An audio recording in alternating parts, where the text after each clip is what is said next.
This episode of Geek's Guide to the Galaxy is brought to you by Casper, an online retailer of premium mattresses for a fraction of the price, because everyone deserves a great night's sleep.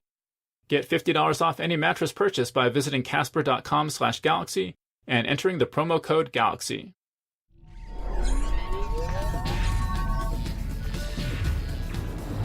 Wired.com presents The Geek's Guide to the Galaxy. And here's your host, David Barr Kirtley. Hello, and welcome to episode 232 of Geek's Guide to the Galaxy. Our guest today is Shawn Otto. He's the author of the novel Sins of Our Fathers, and his film The House of Sand and Fog was nominated for 3 Academy Awards.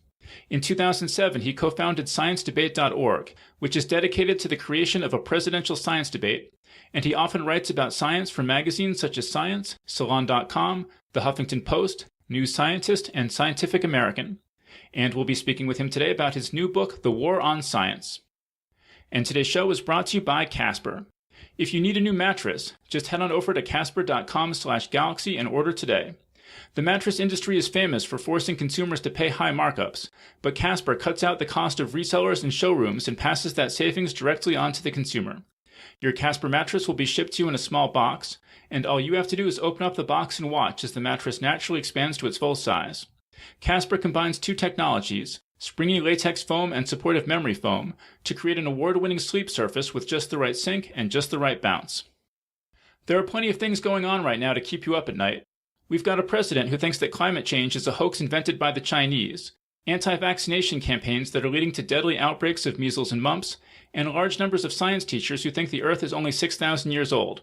So who needs an uncomfortable mattress on top of all that? Believe me, over the next few years, you're going to want to spend as much time as possible dreaming that you're somewhere else. So just head on over to casper.com/galaxy and order today. It's $500 for a twin-size mattress and $950 for a king-size one, and shipping to the US and Canada is absolutely free. You have 100 days to try out the mattress, and if you decide not to keep it, Casper will pick it up for free and give you a full refund. Terms and conditions apply.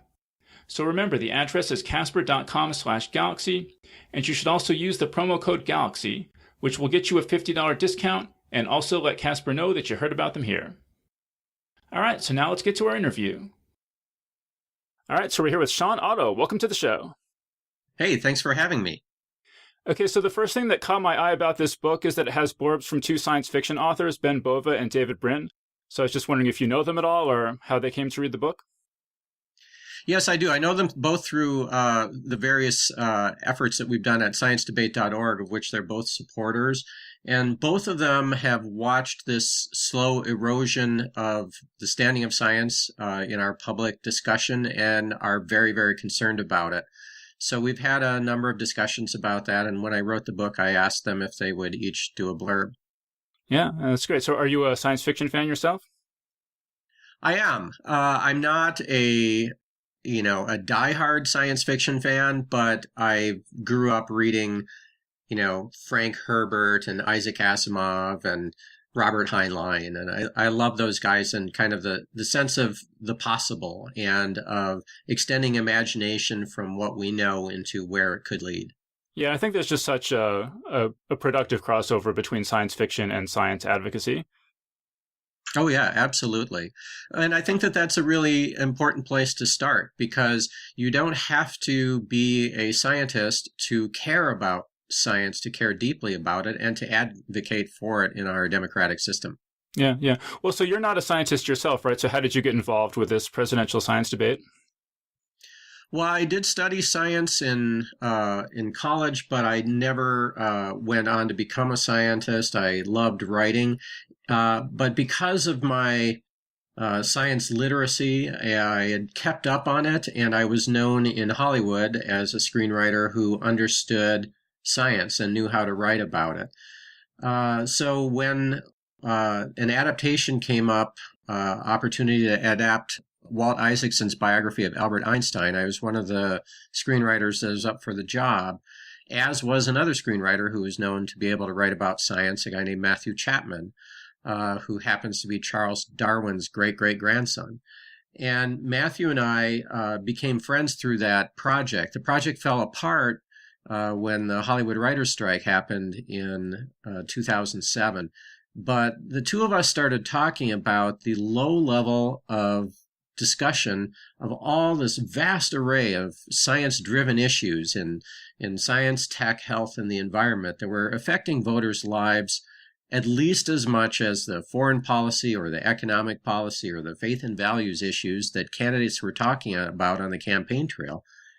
And we thought that that was odd, that these topics really weren't being discussed. So we decided to put together this organization, an online call for candidates to start talking about these things that were affecting voters. And we called it Science Debate 2008. And we put up a website, and it went viral. Within weeks, we had 38,000 scientists and engineers and members of Congress and tech company CEOs and Nobel laureates and the leaders of America's leading science organizations all signing on. And we realized that we had really hit a nerve. Right. And so you say in the book that you were trying to get the candidates kind of up on stage with a moderator and stuff, like a real debate. But they kind of declined. This was Barack Obama and John McCain, and they chose to go to the Saddleback Church and talk about faith instead. Like, how did that make you feel when that happened? Well, that struck us both as a very strange turn of events in American public dialogue, because for years, America had prided itself on science. And there was this saying that there were things that you really never talked about in politics, and one of them was religion, because it was so divisive. In fact, just a generation earlier, John F. Kennedy had to reassure the American public that he wouldn't let his Catholicism influence his decision-making as President of the United States. But science was the thing that American leaders talked about and embraced, because it was a way to push America forward, to develop our economy, to win the Cold War, the space race, and the science race. So what struck me profoundly about this moment is that something remarkable had happened in our politics in the United States when it had become less acceptable to talk about science on the campaign trail than it was to talk about religion. Right. And so you did get some success though, right? Because they agreed to answer questions on a website. They did. On the eve of the Democratic National Convention, I started getting communications from Obama's top people. We had been bothering both campaigns for quite some time and had developed a communication, a dialogue with both of them, but it was still up in the air about whether they were going to respond. They hadn't committed. And Obama had assembled a team, partly led by Harold Varmus, who had been one of our primary contacts. And Varmus was really pushing Obama to do this. So Obama assembled a science advisory team and really took a hard look at those questions. And with the help of that team, developed some responses and sent them to us on the eve of that convention. And we published them. And within 2 weeks, the McCain campaign felt that because of the high level of press and discussion that was happening around those answers, that they needed to respond as well. So then we had a real dialogue going between the two campaigns, at least online, if not on television, about these topics. Right. And so you say in the book that this actually had other benefits too, because you think that it got Obama more interested in science issues and that he actually ended up appointing some of the people from your campaign to his cabinet. Absolutely. A number of his closest advisors were early supporters of science debate. People like Jane Lubchenco, who is a former AAAS president, became the director of NOAA and the Undersecretary of Commerce for Oceans and Atmosphere. Marcia McNutt, who was an early supporter, she became the head of the U.S. Geological Survey. Steve Chu, who is an early supporter, became Energy Secretary. John Holdren, who is one of our most ardent early supporters, became the presidential science advisor. And there were a number of other appointments that came from our core early team of science supporters. And I think that really did have a profound effect on President Obama's early administration. It was the first time that a president went into office with a fully formed science advisory team and a fully formed science policy. But I think beyond that, what it did was it transformed him from a person who really wasn't well versed in science, who had not come out of it, who had come out of the humanities, law, and community organizing. And it gave him a new conception of how science and the role of evidence in policymaking really could be a central organizing principle of his administration. Right. And so then what's happened with these science debates since then in the 2012 and 2016 campaign seasons?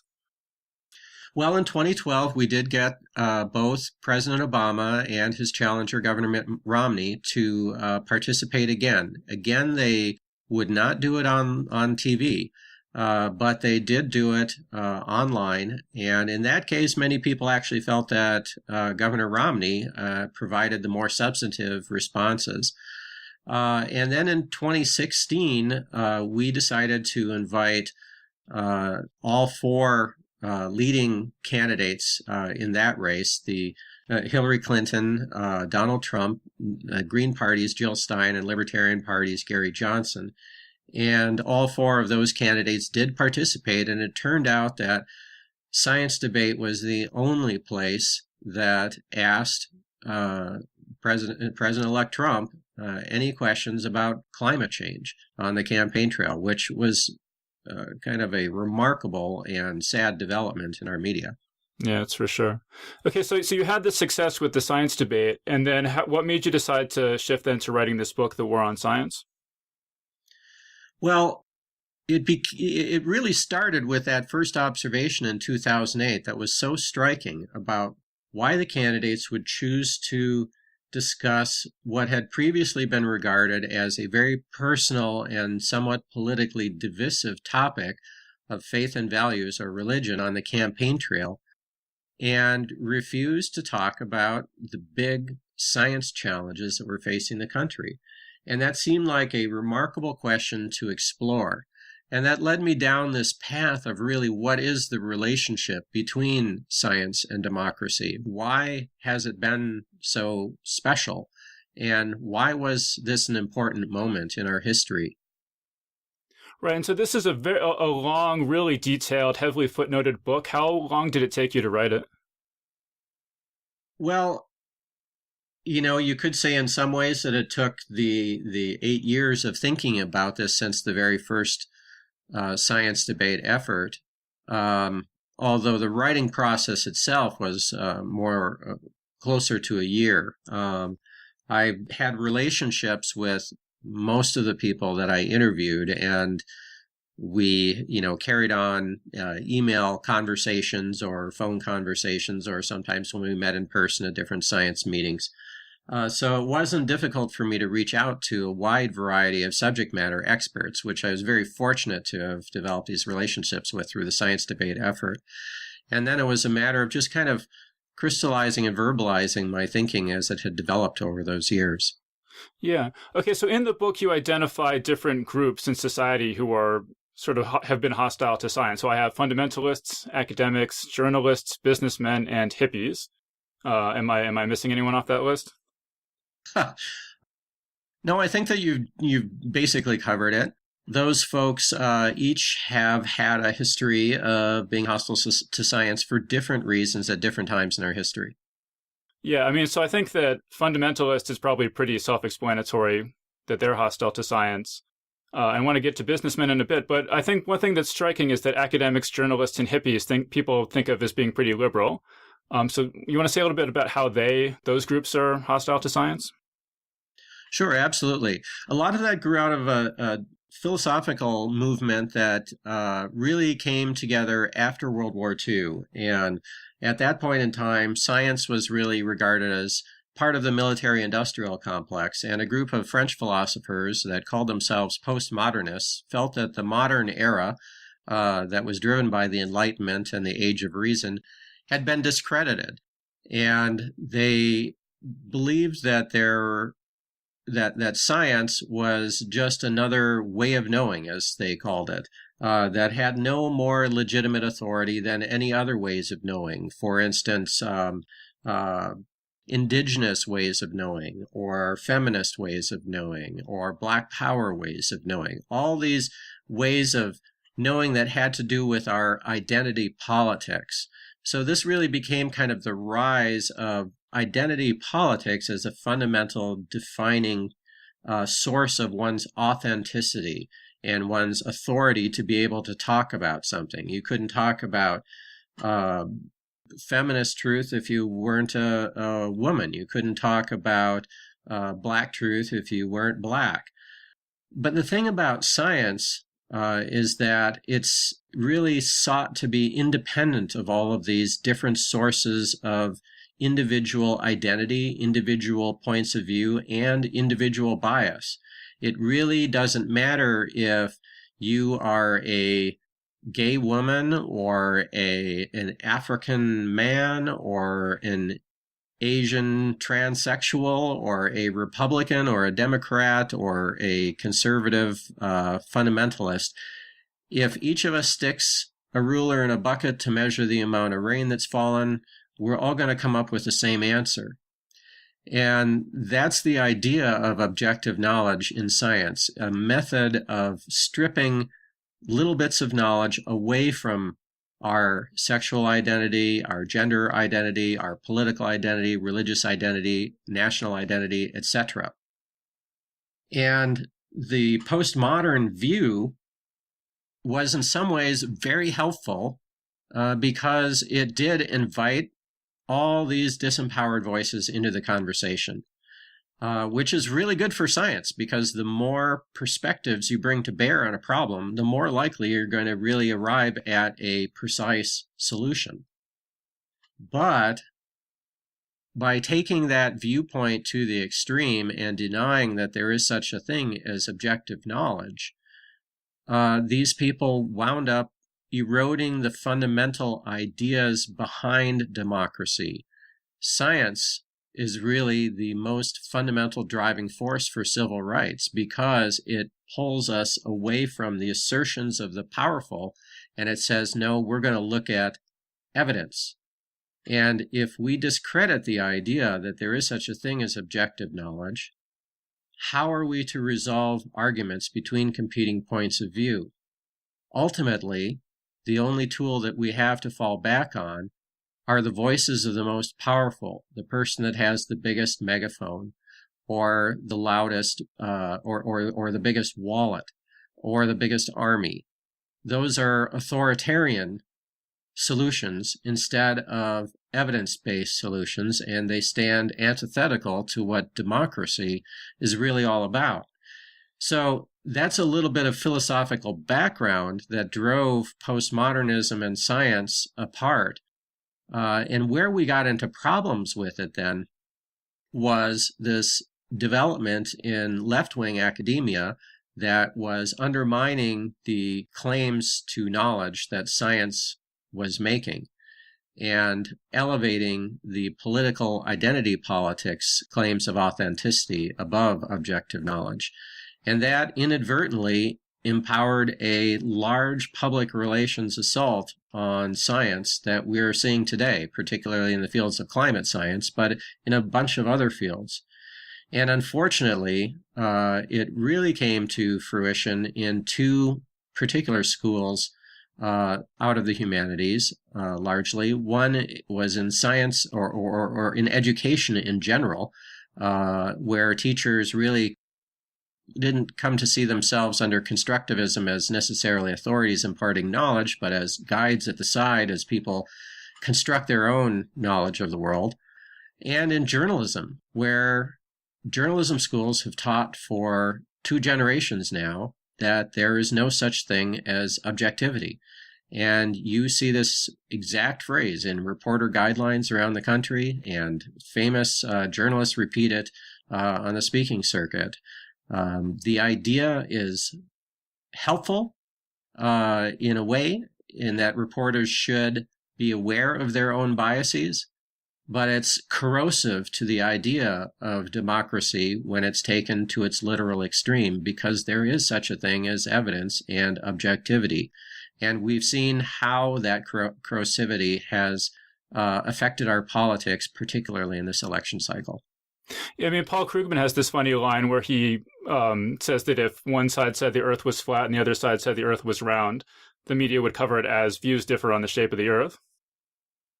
Exactly, and that's the problem. That's what scientists refer to as false balance. And where it comes from is this exact type of thinking and training of journalists that there's no such thing as objectivity.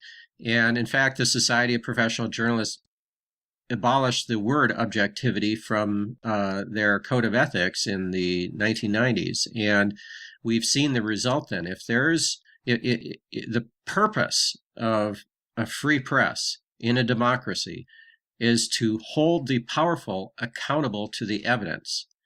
And journalists have really lost sight of that purpose, of their entire reason for being. And they have come to rely instead, since they deny that there is objectivity, on balance, in which case they say, all right, I'm biased. I know how I think about this. I'm going to put on a subject matter expert, but then because I'm going to be balanced, I'm going to find a stand-in for the opposing point of view. And I'll find someone outside of science entirely, or someone who has a minority viewpoint in science, and I'm going to wash my hands of it and leave the wise audience to make a decision. But unfortunately, that's not really the way that it works, because what that does implicitly is it elevates the outside or extreme view, the opinion that is not supported by the evidence, and gives it a same standing in our policy discussion as the view that is supported by the evidence. This skews our politics more and more towards extreme partisanship, and it enables the media to be manipulated by vested interests who simply argue, well, there's controversy about the science and I've got a different opinion. Right. You talk in the book about how sometimes you'll get on the phone with news directors and try to encourage them to improve their science coverage. Talk about those conversations. Like, why is this not getting better? Well, a lot of it has to do with, for instance, I was on a TV show not long ago, and we were talking about the book, and we were talking about climate, and the reporter clearly understood what the evidence was indicating about climate change. But when we were on the air, he was very cautious about indicating what the evidence actually suggested, which was just strikingly obvious and remarkable.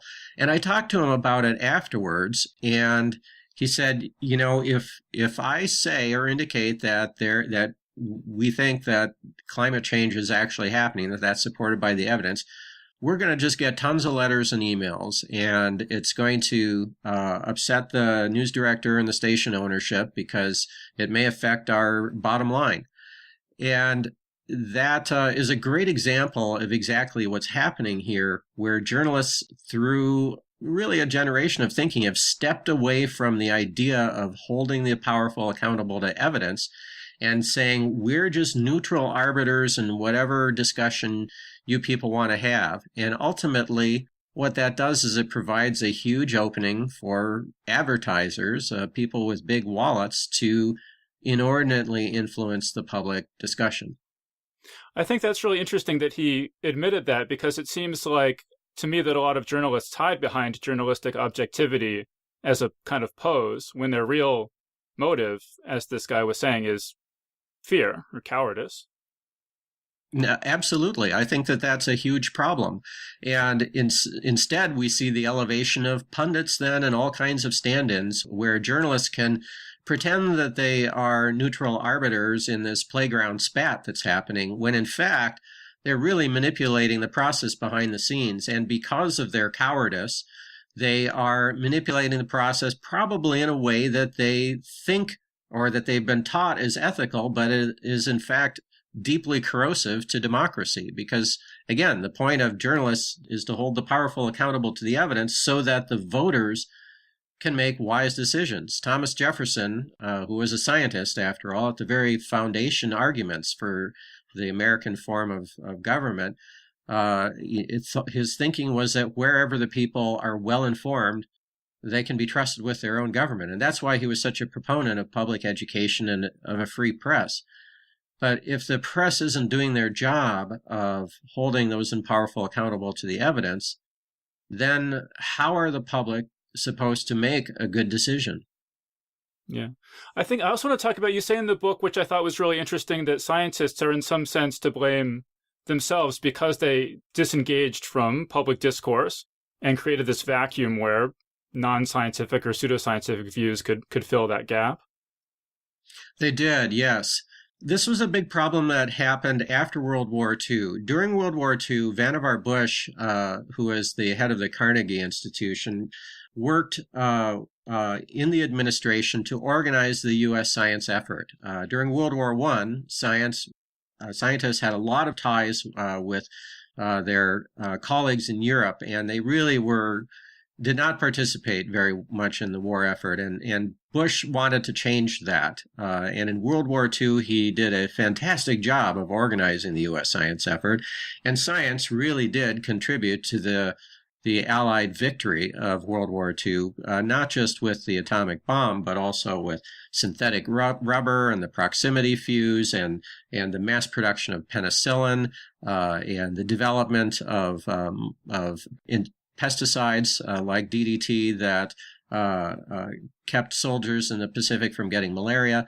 So science made a huge contribution, and Bush made the argument that we should keep this going in peacetime. And there were not only scientific reasons for that, there were economic reasons for it as well, because these companies had been going great guns producing these science-driven innovations during the war, and there was a great concern about a potential recession or depression after the war because there would not be as much economic activity. So how were we to continue this incredible innovation that was going on? Bush convinced Truman to form eventually what became the National Science Foundation and the other science granting bodies. Now, a lot of these really weren't funded until the Soviets put up Sputnik in 1957, at which point we realized that we were in a science race, not just a space race. And then all of a sudden, Congress funded the National Science Foundation and made huge investments across the federal government in funding scientific research. This had an unusual effect. Scientists, of course, didn't want this funding to end, and the agency heads that were chosen didn't want any political scandals if they had funded junk science or some kind of really made some really poor decision of some sort in investment of public funds. They felt a special responsibility to avoid that. So what to do? They set up a granting system where scientists just had to provide grant applications to other scientists, and those would be reviewed by panels and approved. So suddenly scientists who before then had really made appeals to wealthy benefactors and the general public to fund their research no longer had to make that case outside of their grant applications.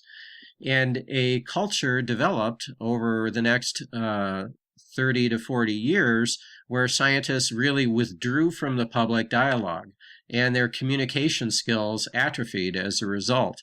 And they stopped reaching out to make the case for why science was important. They were enjoying the benefit of government largesse, and the case had been so successfully made that it seemed like this really wasn't necessary any longer.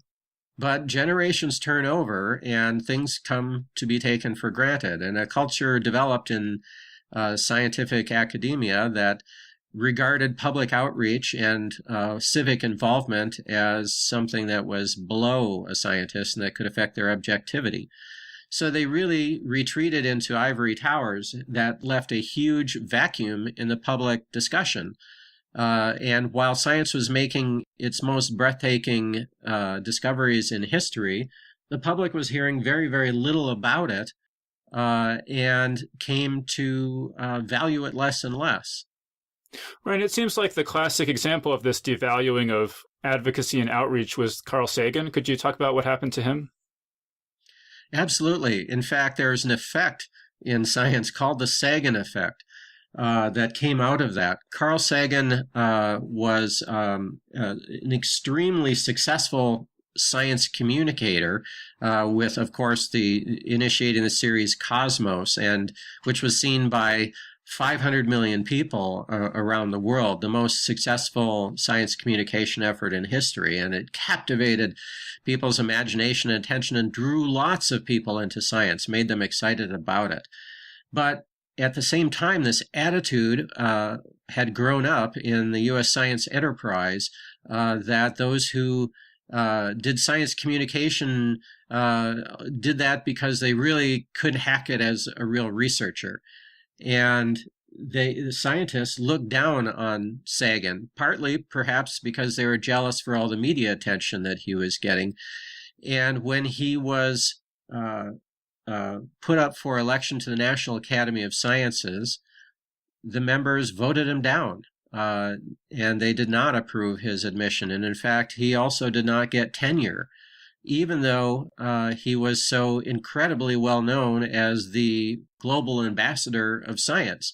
And one of the arguments put forward was that he really wasn't that productive as a scientist. But in fact, it turns out when you look at his record, he published a paper on average once a month over his entire career.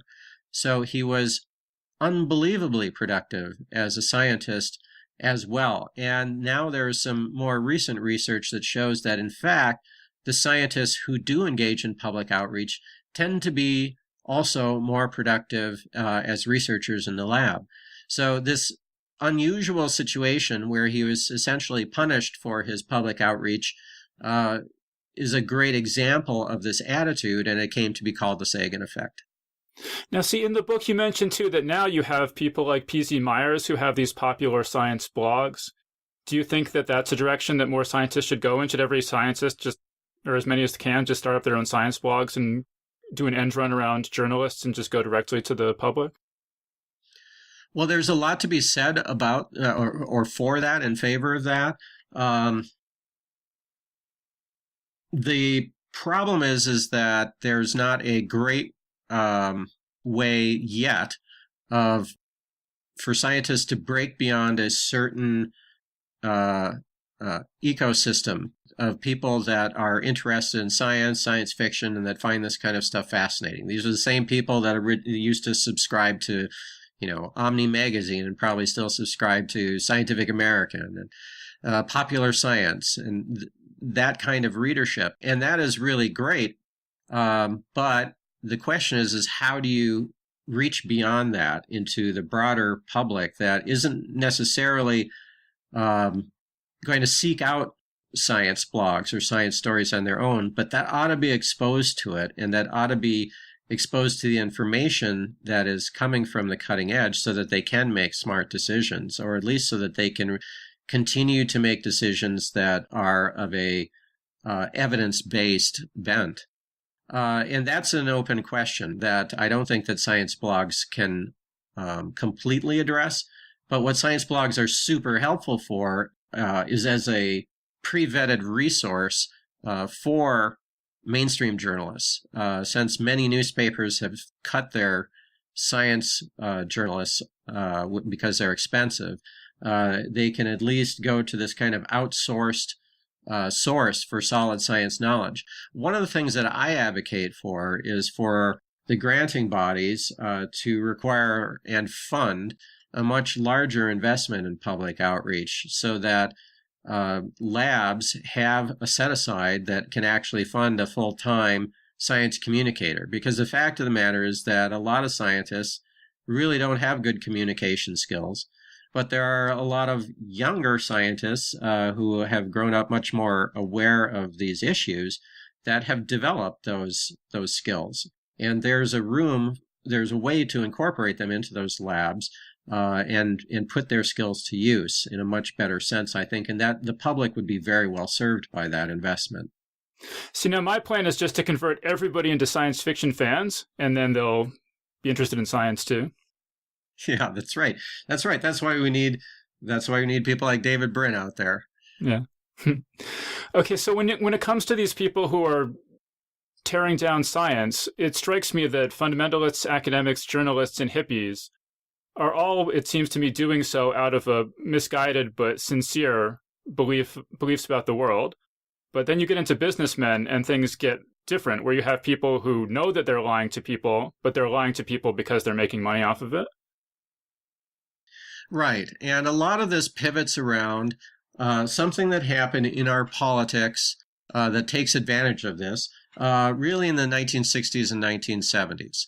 And we saw advances in the human biosciences, particularly around the human reproductive process, with the pill and with other means of controlling the human reproductive process, that offended conservative fundamentalists, evangelicals in particular. And so we saw somewhat of a split happen there between certain portions of society and science. And then we saw another split happen around the growth of environmental science, particularly after the publication of Rachel Carson's book, Silent Spring, and the environmental movement that was born kind of in consort with environmental science as we began to take account of a systems effect.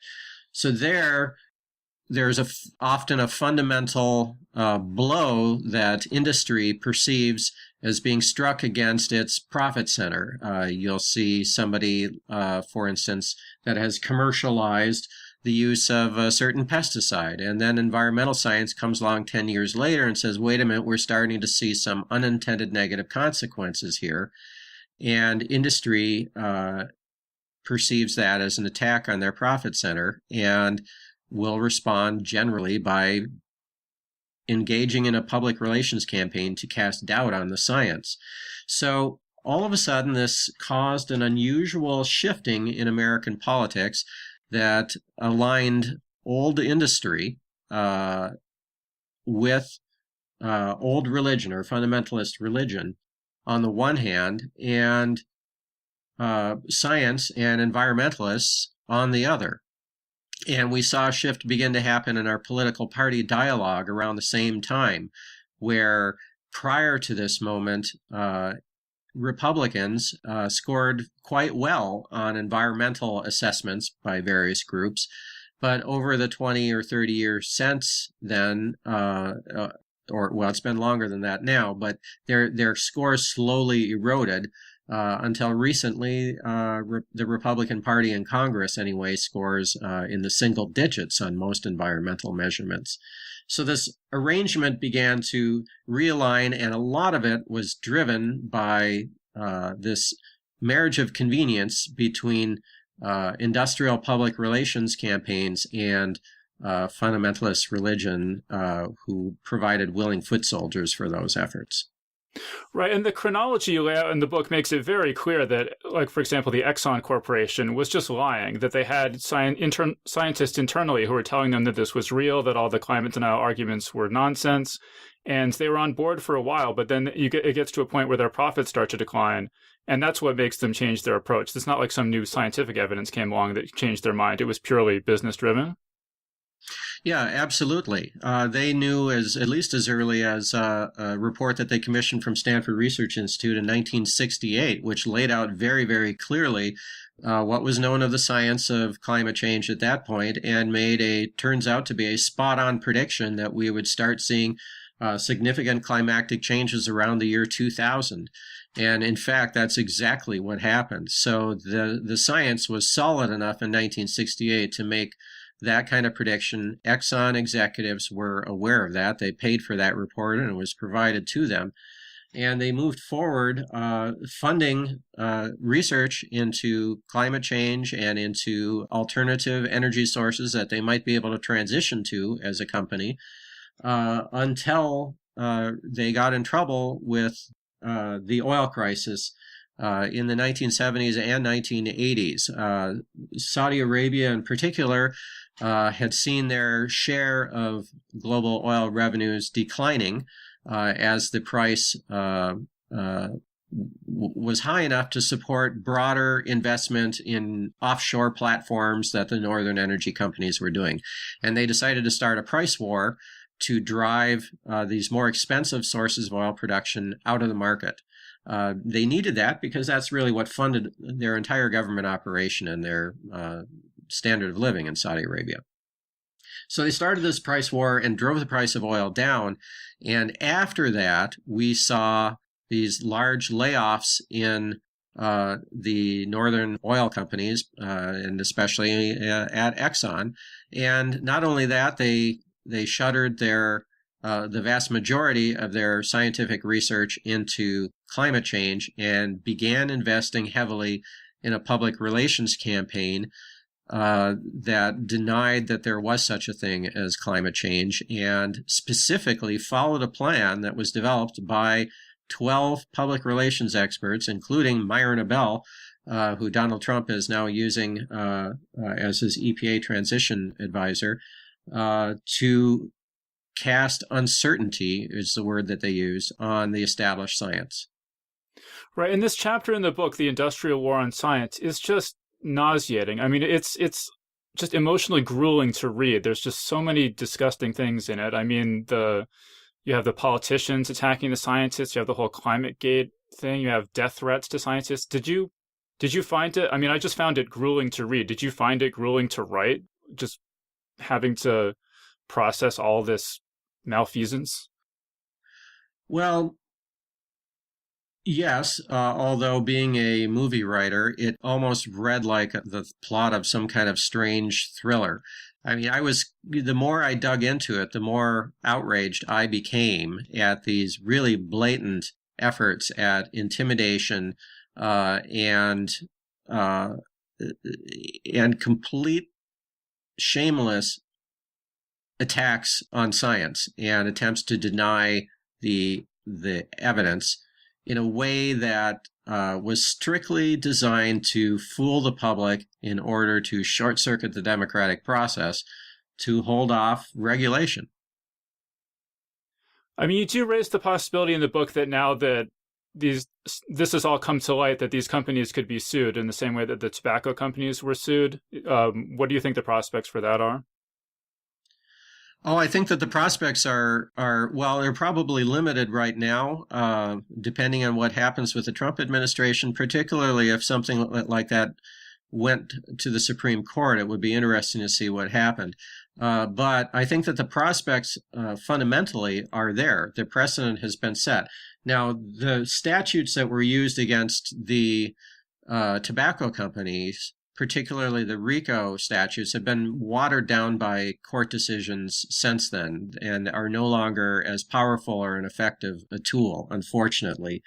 But there are other methods, particularly being pursued by Attorney General Eric Schneiderman in New York, that have to do with securities violations, as companies are withholding information from shareholders and from the public that could negatively affect the performance of the company or their investment, which is an important angle to take, I think.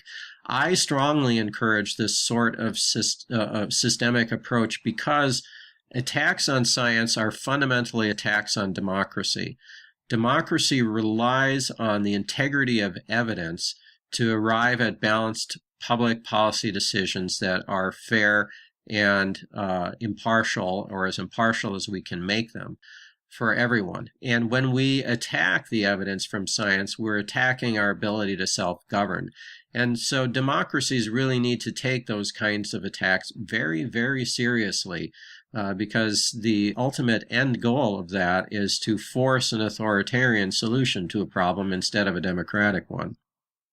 Right. So you mentioned that now we're looking at the prospect of a Trump administration, which I'm just assuming is going to lead to a war on science, unlike anything we've ever seen before. Would you say that's a fair assessment? That's certainly the concern. That's the broad concern in the science community. It's difficult to say that for certain because he has proven that he is able to make complete about faces on many issues and blame them on his opponents instead. For instance, how he said that the birther issue was actually started by Hillary Clinton. So he's very nimble that way. And there's a possibility that he could do something like that around science. I think it's early days and it's too early to tell for certain. However, He has surrounded himself so far with science deniers, and he is the first president to go into office on record denying climate change and saying that he thinks that vaccines cause autism and that asbestos is perfectly safe, and any number of other anti-science positions that he's taken. And what I've seen him do in his thinking when we're interacting with him with science debate is he will selectively use science when it fits his ends, but not when the evidence doesn't support his ends. He, for instance, even used that same kind of thinking when asked about the election results, saying that he would accept them if he won.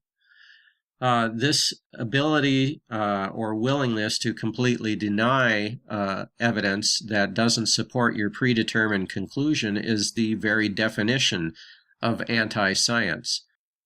So I'm very concerned, as is the rest of the global scientific community, about this development.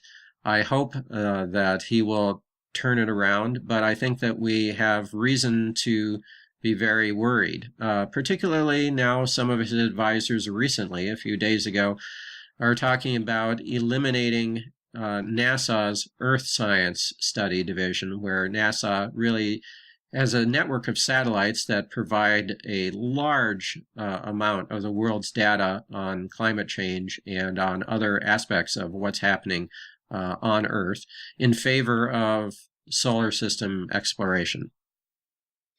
Yeah, I mean, and the stakes are so high here, you say, because civilizations throughout history have collapsed when they turn their backs on science. This was a particularly strange one. I wasn't aware of that in Germany leading up to World War II. They were actually having anti-relativity rallies where they were calling the theory of relativity a hoax, and that actually drove Einstein out of the country and to the United States.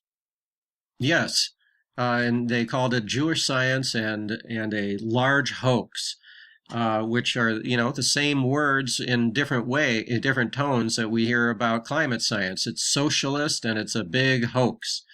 At the time, Einstein he had been kind of persecuted by a particular right-wing group that was led by an engineer that was traveling around the country holding these demonstrations against relativity theory. And this was right before he decided finally that he had to leave Berlin and ultimately had to leave Germany. And he wrote a friend a couple weeks after the high point of those demonstrations and said, "The world is a strange madhouse. Currently, every waiter and every coachman is debating whether relativity theory is correct. Belief on this depends upon political party persuasion." Sound familiar, right? Right. It just seems like we could be facing such a massive brain drain, of people from around the world, to scientists who don't want to come to the United States because of the climate here. And like in the case of World War II, those are the scientists who won the war for us. I mean, who knows what would happen the next time around. Absolutely. Many people don't realize that Hitler was a very early adopter of the latest science and technology. He was the first national politician to fly around the country in an airplane, barnstorming different cities. And the Nazi Party used the new technology, new communications technology, relatively new, of radio, as well as phonographs and film strips to inculcate a uniform ideological viewpoint so that they could essentially control what the public was thinking. That's the same kind of public relations and propaganda atmosphere that we've seen cropping up after the new communications technology of cable television, where we saw the development of, in this case, again, right-wing slanted television programming and news channels that broadcast what turned out to be propaganda, a lot of political points of view that were not well supported by the evidence. And this is being exacerbated now by social media, where the public is sorting themselves into friend bubbles of communication, where they're just surrounded by viewpoints that reaffirm their own worldview instead of being exposed to the full panoply of ideas out there. So this kind of rise of propaganda and denial of objectivity is a common symptom of, particularly of authoritarian regimes as they come to power. And generally what that does is it drives artists and scientists, the creative culture, away. Innovation stops and the society begins to fall. And this has happened over and over and over throughout world history.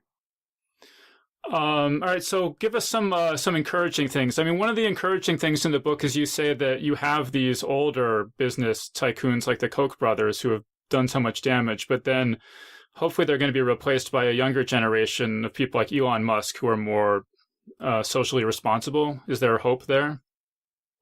I think there is absolutely a hope there. I mean, part of what has driven Musk really was not just pure capitalism, but this idea of transforming the world. And Tesla is not a company that he started. It's a company that he became an investor in and eventually took over because he believed in its potential to do that. But we also see this in the entire millennial generation, which is now the largest political cohort. They did not come out to vote in large numbers, unfortunately, this last time. But when they do have the power to change the direction of U.S. politics in quite a profound way, and certainly as profound a way as the baby boomers did in their pivotal election in 1980. And it's important to think about the differences between boomer culture, which were the hippies in the 60s and 70s, which were pretty much anti-government and self-absorbed as a theme, not as individuals, but certainly as a theme of the cohort throughout their entire lives. And we see that same anti-government view travel with the boomers as they age and become Tea Partiers and want to cut taxes and turn to religion. The millennials are different. They are connected through social media, and they, by and large, they aren't as self-absorbed. They are much more egalitarian in their views and believe in justice, in diversity, and in tolerance in ways that the boomers did not. So I think that there is an opportunity there for a large sea change to happen, because if you really do believe in tolerance and justice, which are the ideals that democracy is founded upon, you have to turn to evidence, because that's the only non-authoritarian arbiter of decision making in that way. So I do think that there is considerable hope as we move forward. The question is how to motivate and involve the millennials in a productive capacity before we pay too high of a cost. Right. When you're talking about the millennials being less selfish, that reminds me of this quote from the book I really like. It's from John Hubble, who's the father of Edwin Hubble. And he says, the best definition we have found for civilization is that a civilized man does what is best for all, while the savage does what is best for himself. Civilization is but a huge mutual insurance company against human selfishness. Yeah, absolutely. I love that quote as well. John Hubble was an insurance salesman, so he thought of things in terms of insurance. But I thought that it was actually a really great insight that he was a Republican, as was Hubble, as were most scientists actually in the early part of the 20th century, because it was the Democrats then under William Jennings Bryan that were anti-science and science deniers. But I think that the idea of the Republican value or the conservative value that John Hubble was articulating there is something that we really need to get back to. The idea that conservatives can embrace the idea that society is based on doing what is best for our collective interests. Yeah. And actually, speaking of Elon Musk, I saw that you have solar panels on your house. Yeah, absolutely. We do. We were aware that climate change was a problem, 22 years ago when we started building this house. It's a house that we built with our own hands. I designed it, and it's a super insulated, earth bermed, passive solar design that is heated with a geothermal system.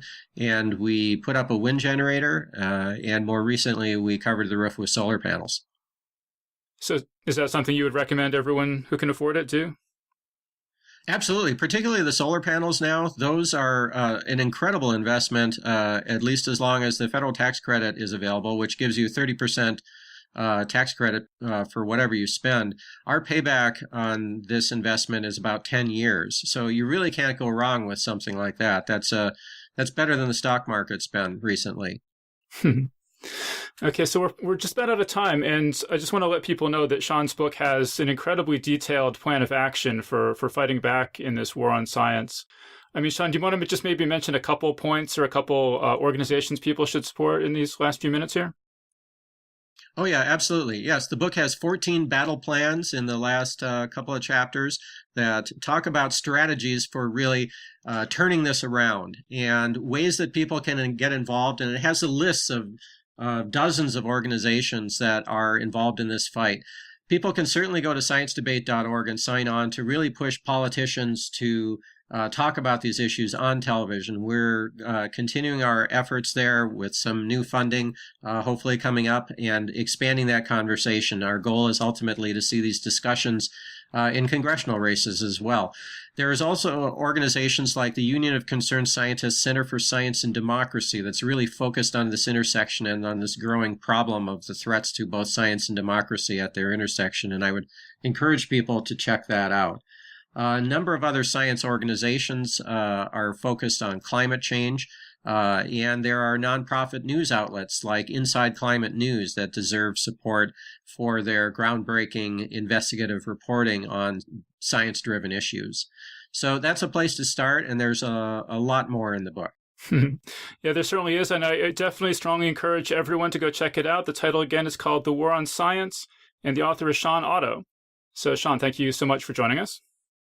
Thanks so much for having me. I really enjoyed it. And that was our interview. So big thanks again to Shawn Otto for joining us on the show. Big thanks as well to everyone who's given us 5 stars on iTunes, including Hubertus Tiny Endis in Australia, who writes, Geek's Guide to the Galaxy is a podcast of genuinely passionate engagement with all that's skiffy. Host David Barr Kirtley is fantastically well-informed and read, and his interviews are special not only because he gets so much from his diverse and impressive array of guests, but also because he doesn't big-head himself into the interview, a rare modesty. I like it so much I am contributing to their Patreon support drive. May Geek's Guide to the Galaxy live long and prosper. So big thanks again to Hubertus Tiny Endis for that great review. If you'd like to join Hubertus Tiny Endis in supporting us on Patreon, you can sign up to give us $1 or $2 per episode over at patreon.com/geeks. And if you'd rather make a one-time or fixed monthly contribution, you can do that via PayPal over at geeksguideshow.com/crowdfunding.